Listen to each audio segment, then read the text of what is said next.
trời mai à hai L2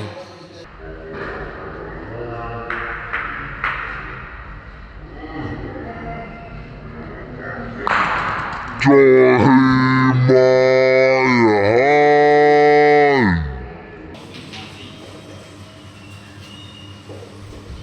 trời bài bù là hai lừa phai phai đúng không ạ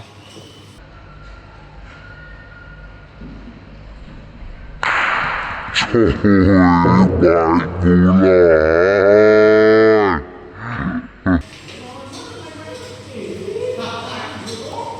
trời mai à hai bài bù là hai đang của má này trốn đi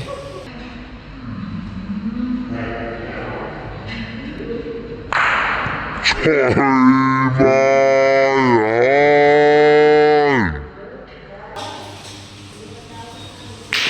ơi dài mới à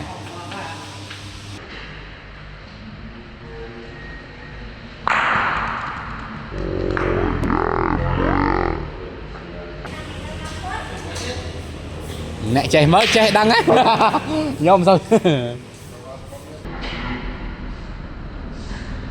mẹ trẻ mới trẻ đăng á nhôm rồi là vay mua xì môi trầu sạch hai ọc trâu xanh hai